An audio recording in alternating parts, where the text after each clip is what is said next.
case of GM feeds. And that was not an easy task.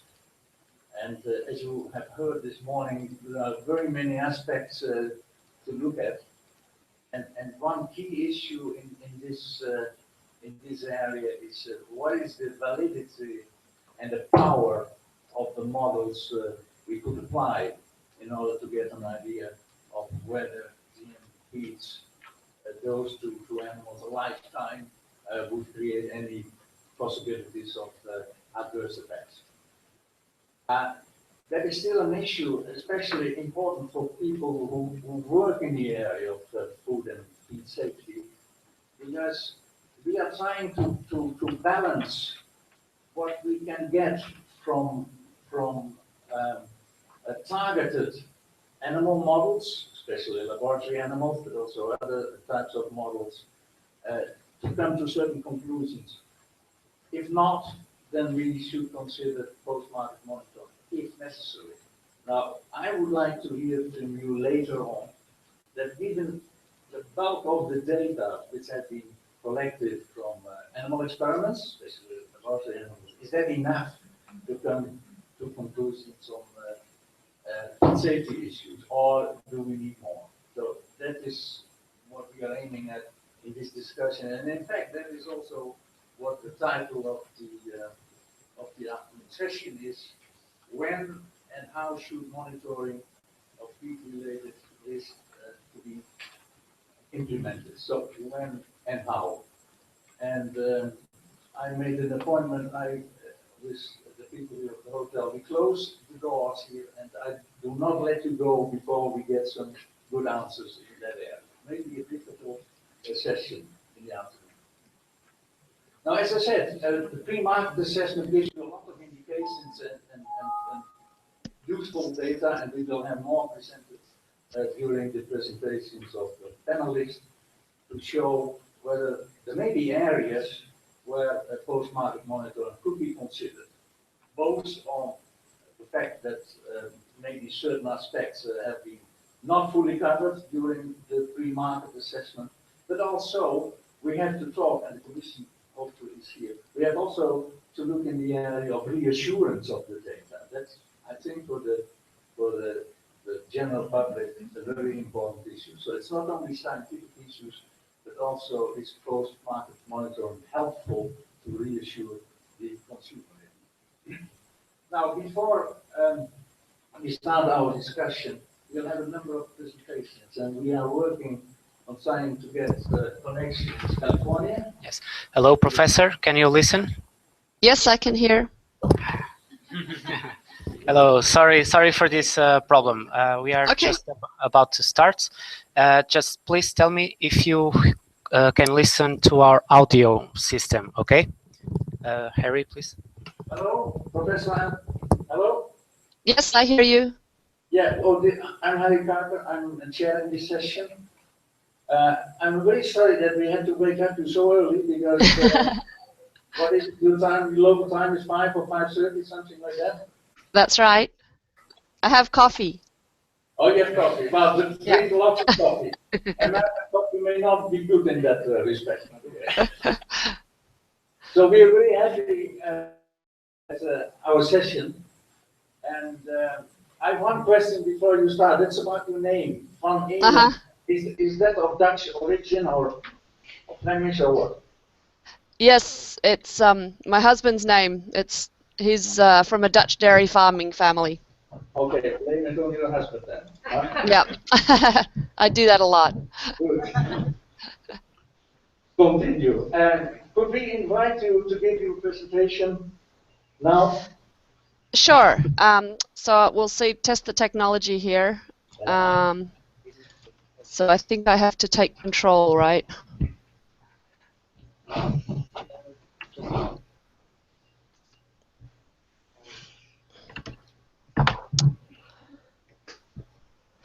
So tell me if I've done that successfully. Do you see the screen? We have a screen, but...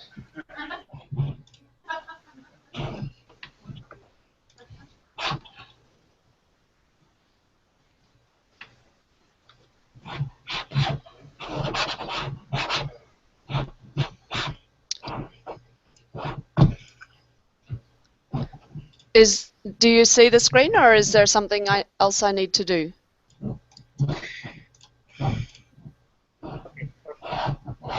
Okay. Yes. So you can see the screen now. Yeah, please go ahead, Alice. Okay, and you can hear me okay then, and I'll just start talking. Thank you for the invitation to participate in this meeting. It's rather strange doing it via the internet like this because you can't really see what people, who's there and what people are thinking, but I will go ahead and go through this presentation. And really, I think I was perhaps asked to give this talk due to a paper that myself and one of my lab colleagues wrote last year that was entitled what the title of my talk is, which is what are the performance trends in commercial livestock populations before and subsequent to the inclusion of GMO feeds in livestock diets. And part of the reason that we did this study was a little bit because I work in animal agriculture. I am an animal breeder, and in my research program, and I work quite a lot in the slaughterhouses or abattoirs, and was just not seeing any, of the obvious signs of illness in animals in the abattoir. I wasn't seeing, abnormal rates of rail outs of cattle, and it got me thinking about the fact that we feed a lot of genetically engineered feed to all of our domestic livestock populations, and given that we first introduced genetically modified crops in 1996, we therefore had around about a 15-year history of data of animals that have been consuming this product, sometimes for years in the case of, for example, dairy cattle. And so I wanted to see what publicly available data could be obtained on these commercial livestock populations. Of course, commercial data is field data and it does not have control. It's an uncontrolled data set, but this was really done as a complement to the many studies that have been done in controlled conditions where people have compared genetically engineered crops to their near isogenic isolines that are not genetically engineered. So I just want to start off with a little bit of the the scope of particularly corn and soy, which of course are two major components of animal feed, and particularly protein in soy, I think, is really, if you look at the distribution of soy in animal diets, it's a very important ingredient. And if you look at the pie chart on the left there, you can see the corn, the solid sectors are non-genetically engineered, and the patterned sections are genetically engineered crops. And if you just look at the corn versus the soy, it's obvious that proportionally there's actually a lot more soybean that's grown genetically engineered varieties, around about 81% in 2002, which is what this data is representing. And if you look, the three main countries that are growing genetically engineered soy are the United States in the blue, Brazil in the green, and Argentina over there in the kind of red color.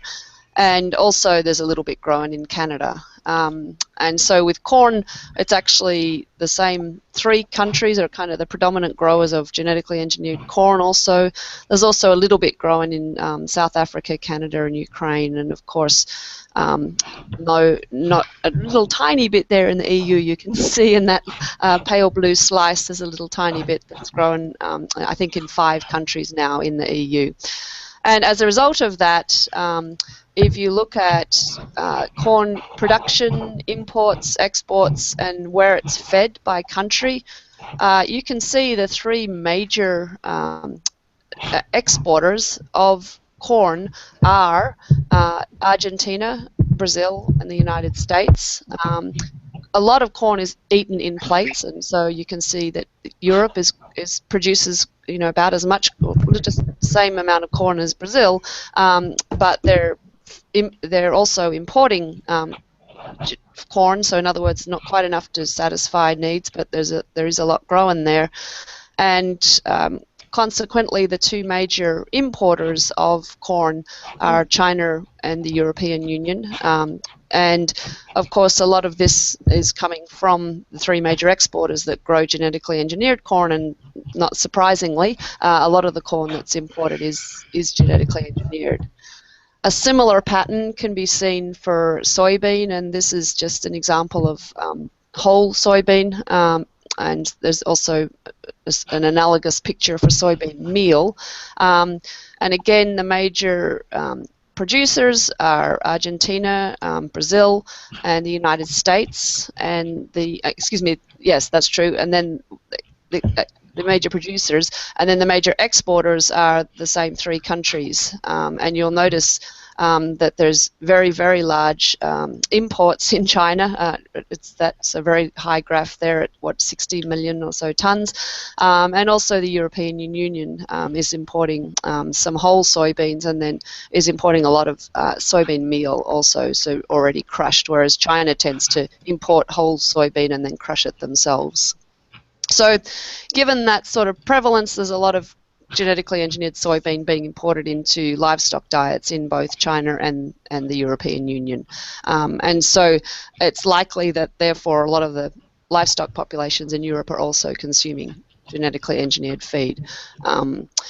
So with that background then, what we did in this study was have a look at the livestock populations in the United States, and this little table is kind of trying to get an estimate on what sort of animal numbers we're talking when we're looking at the livestock from the period between 2000 and 2011, which is the period that was targeted by our study. And you can look at USDA data and estimate that, on average, we're consuming around about 9 billion broilers every year in the United States. And so if you, over an 11-year period, that number is very significant. It's over 100 billion birds. Also in the data set is beef cattle and dairy cows and hogs, of course, lesser numbers there, just because that's the species, that's the distribution of the species that were growing over that period of time. And so all in all, it is a very large commercial field data set, and I think therefore, although it is field data, it's very powerful due to the size of the data set. And if we were seeing disturbing trends, I think that they should be seen in a data set of this size. So what we tried to do is get to health parameters that's available in these commercial data sets, and these are difficult to get because there's a lot of production data in terms of yield of how much milk is produced or how much beef is produced, but not what you don't see a lot of in the available data is health data, and so this is the data for US dairy cattle. And the health data that we were able to get a hold of for this data set was somatic cell count on the top there, which is, of course, the somatic cell content of milk, which is an indicator of inflammation. The percent post-mortem condemned, and what that is after slaughter, cattle are examined by a USDA veterinarian in every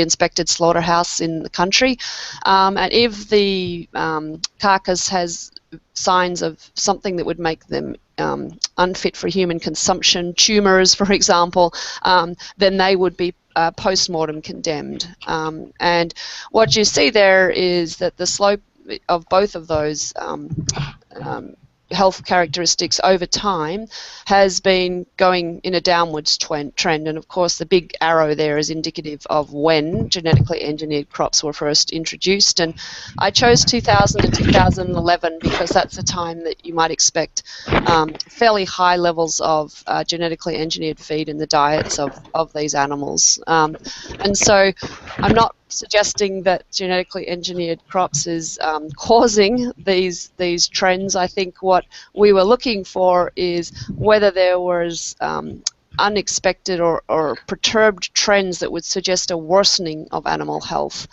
since the introduction of these crops. And really, the trends were not suggestive of that, and in the case of the production traits, continued at the same kind of rate and slope as they had been prior to the introduction of the crops.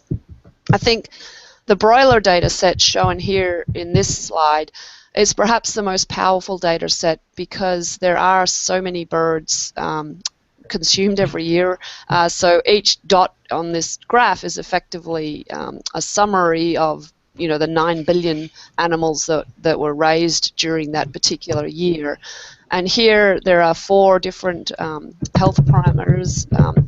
And, well, I call them health parameters because if animals were not growing well, then you would expect, for example, the age to market to increase over time rather than decrease.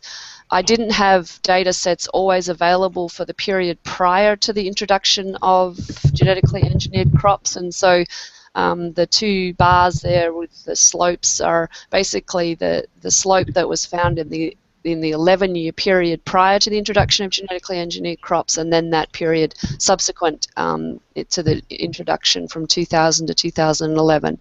And so again, these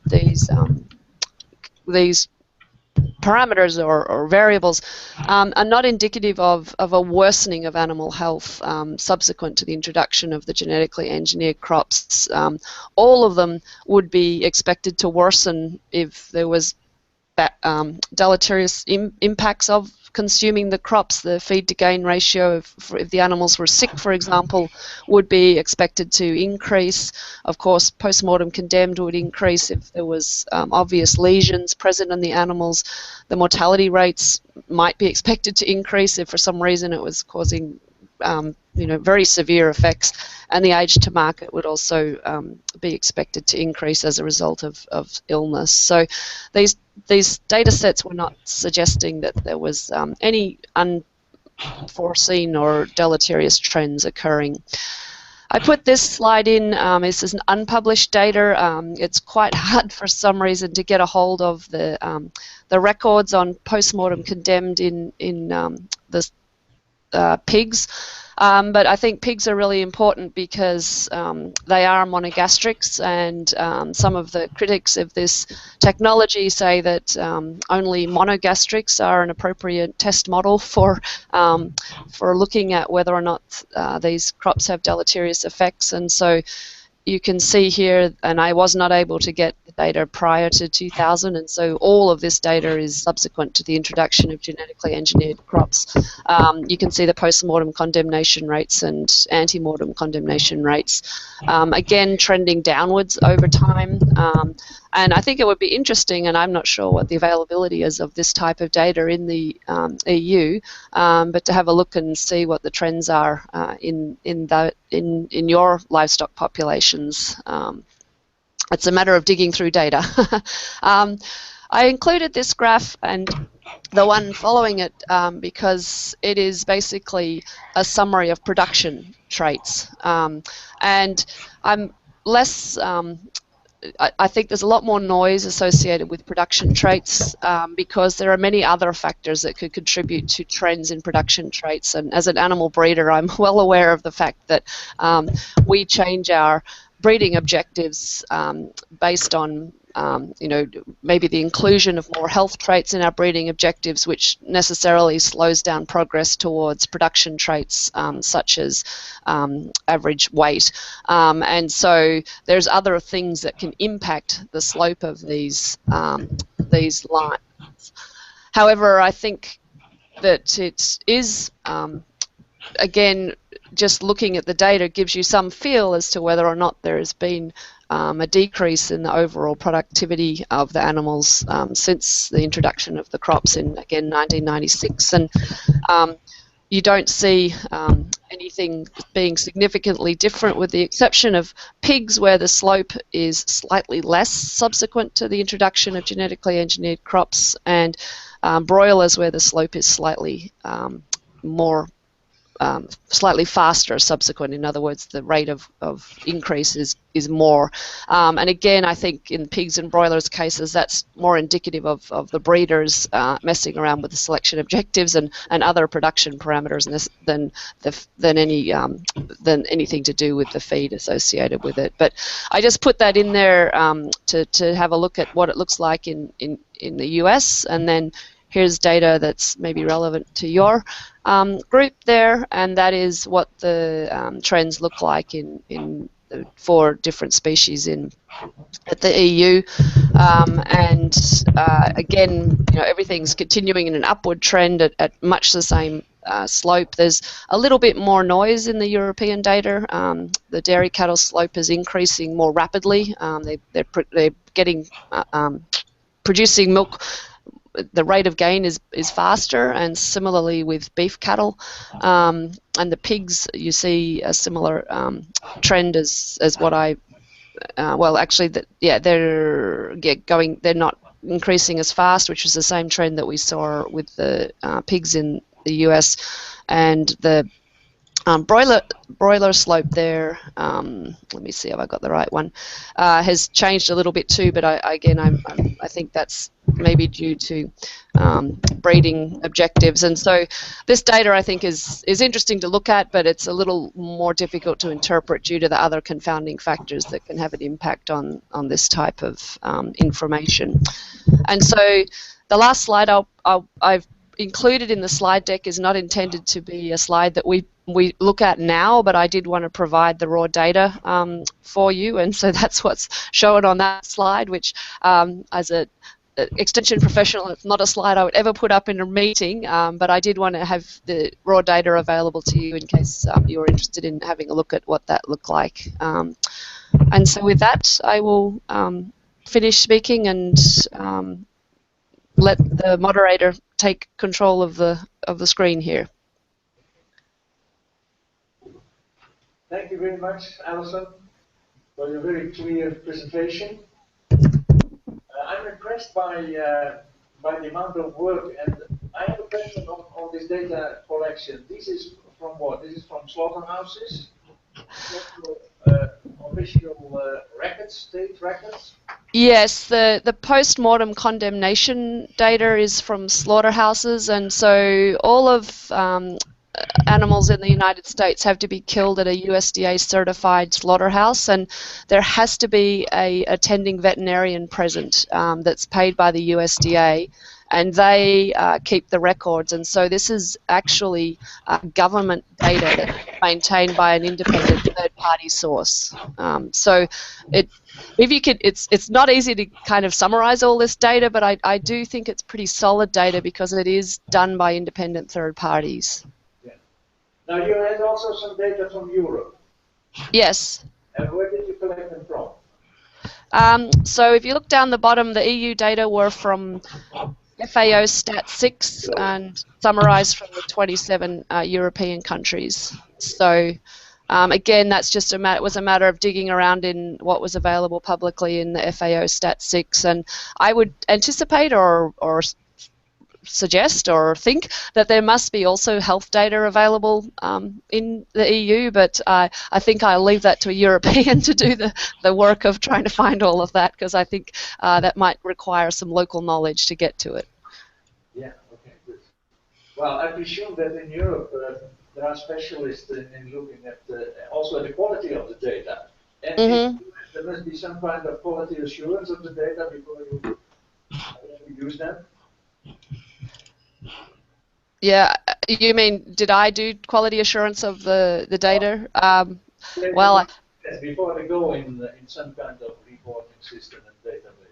Yeah, I'm not sure how the USDA does their production statistics. I guess in my experience working with USDA data, they do a good job. I guess, if you just look at the production data here, the trend is what you might expect, irrespective of feed. And I think that I think they do a good job of trying to get the data to be good, but I don't know exactly what is done in terms of quality control.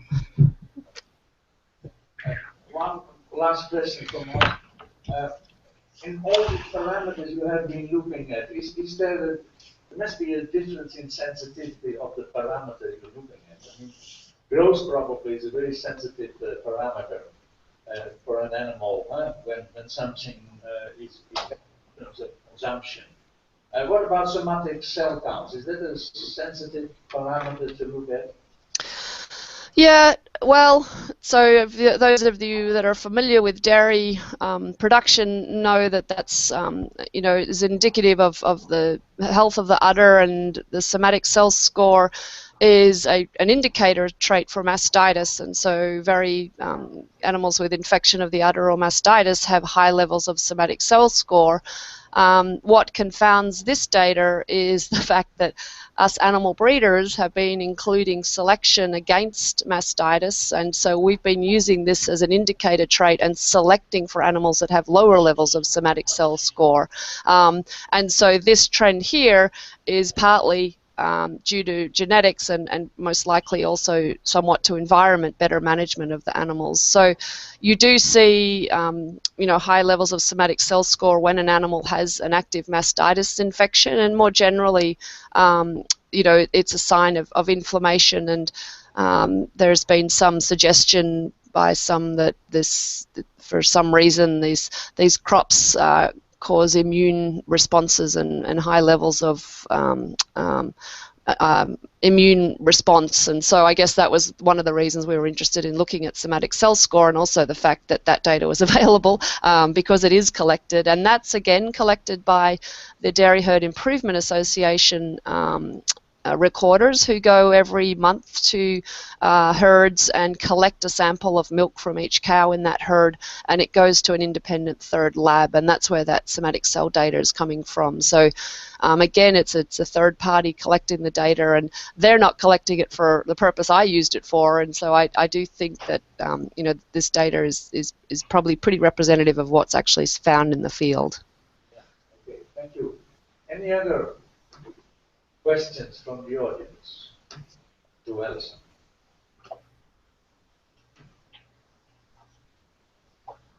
We must have some veterinarians here who would like to comment.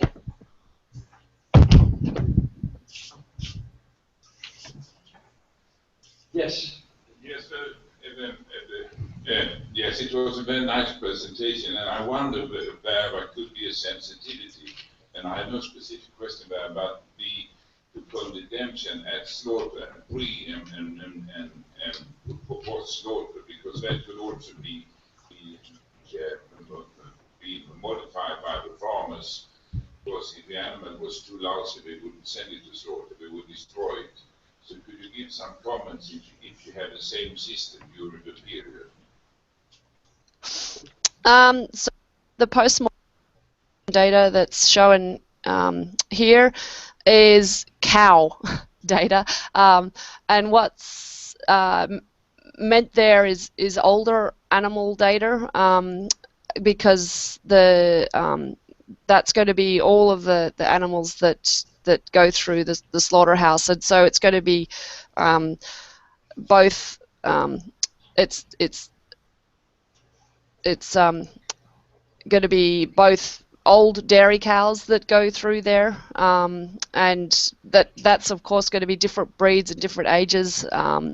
And the post-mortem condemnation rate of cow that's shown here is higher actually than the post-mortem condemnation rate for what are called fed steers, and of course those fed animals are more like 14 months of age and have lower levels of post-mortem condemnation.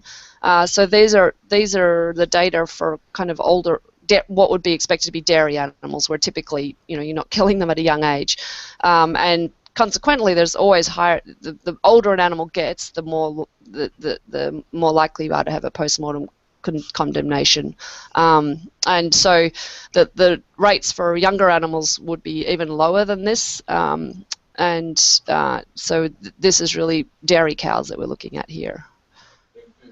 Then I have another question on this condemnation. Do you have any diagnosis or reason then by tumor, but I think that should be very unusual. But if you have any data on why there was a gap. Yeah, not in this summary statistics. Of course, when the veterinarian reports it, he or she would put that data in there. But these overall agricultural statistics don't have that level of detail. But the data are present somewhere. I think if that may be true, it would probably take a Freedom of Information Act request to get to it. I don't know that there's. I mean, there are reports that come out of that do kind of summary statistics of what animals are getting sick with and dying of, but I'm not sure that I've ever seen a breakdown of what it is that they're getting condemned for. Actually, now I think about it, that paper, see that one little dot over there on 1994? That came from a paper that was written by some veterinarians who were looking at why animals were being condemned, and I think that might have had a breakdown of the different categories of you know what it was that animals were getting condemned for. But that was a scientific paper. I think Moore might have been she was certainly one of the authors. But more generally, that isn't kept for this type of data. And I think it would be very hard to get a hold of, I guess, is my message, and that's going to have to be some other researcher, because that doesn't sound like much fun to me. I think that would be really hard to get a hold of. Yeah. Mr. Patel. Yeah, so thank you very much for your interesting presentation.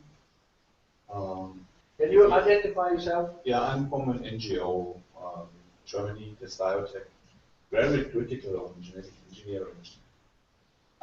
We are Yes. I have a technical question, whether you also tried to integrate or find data on lifetime usage of cows, because it's relevant for relevant criteria for health and dairy cows, as the times they are under usage.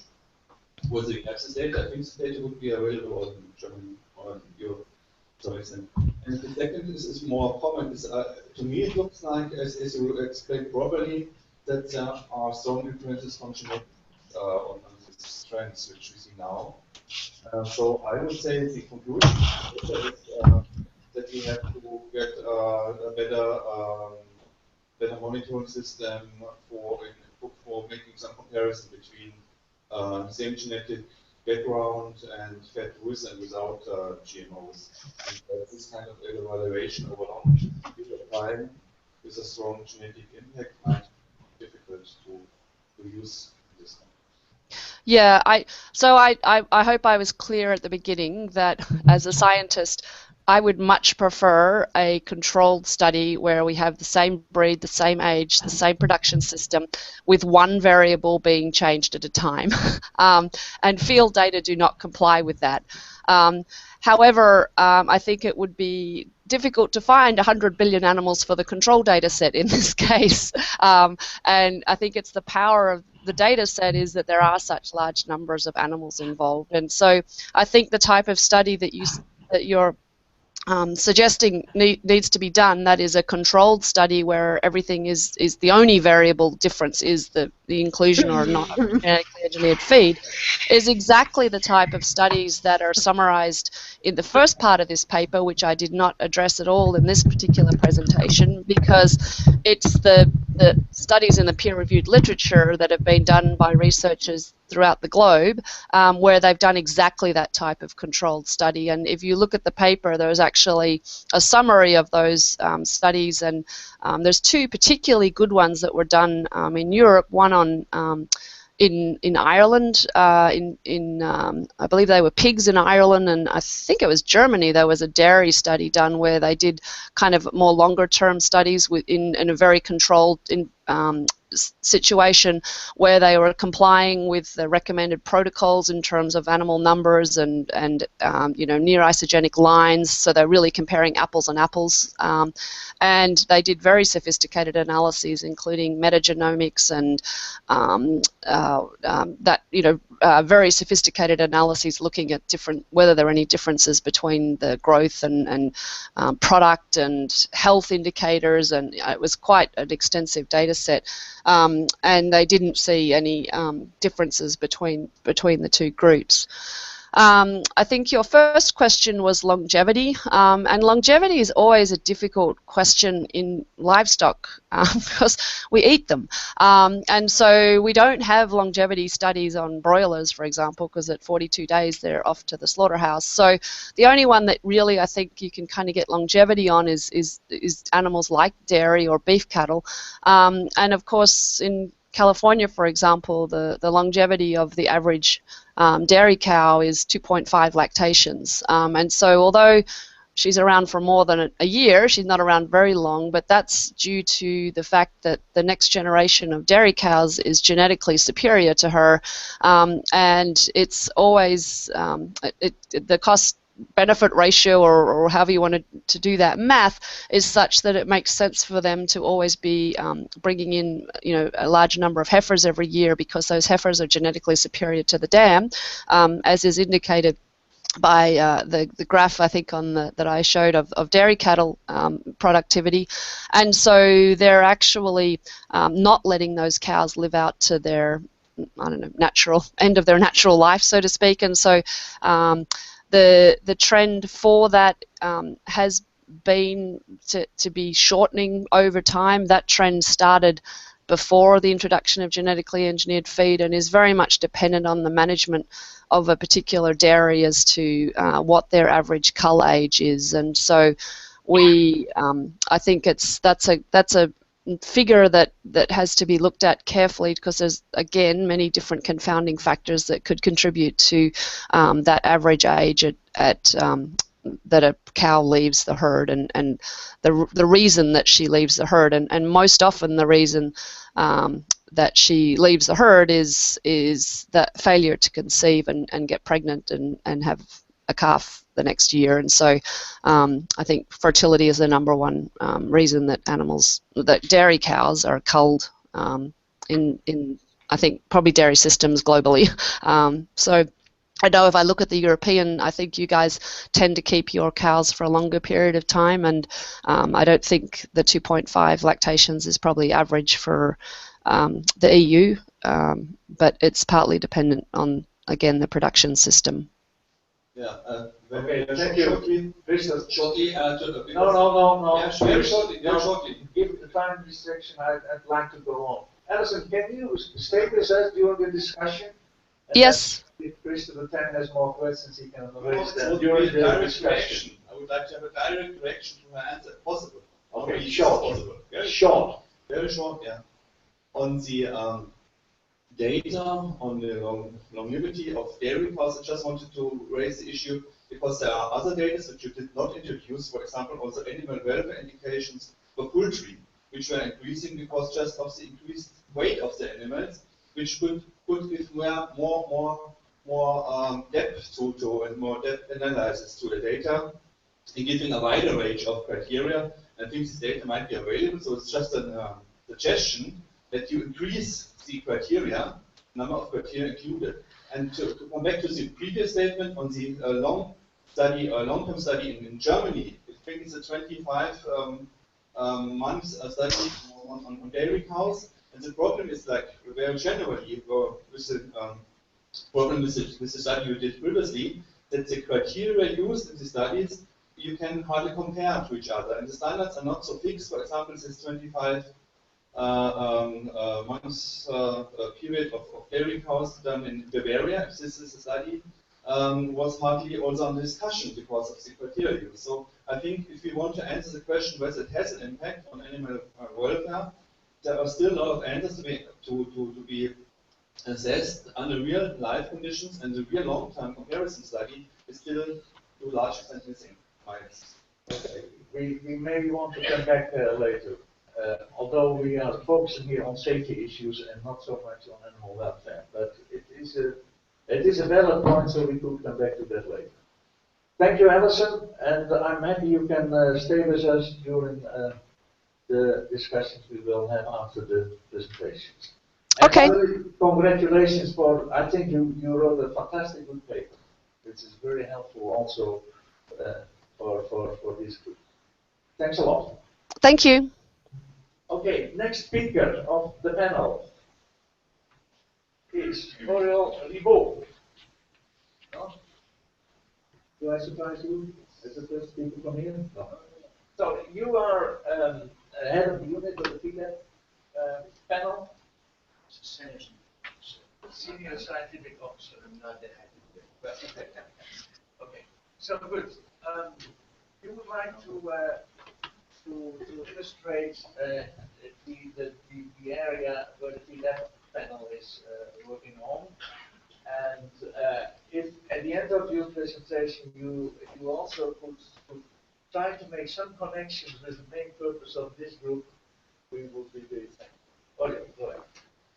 Okay, thanks a lot, Harry. Good afternoon, everybody. I would like to first of all to thank the Marlon Project to give us, as I think, the opportunity to explain our activities on the assessment of fit-related risks. And as Marta Pomelini mentioned this morning, we are part of the chain.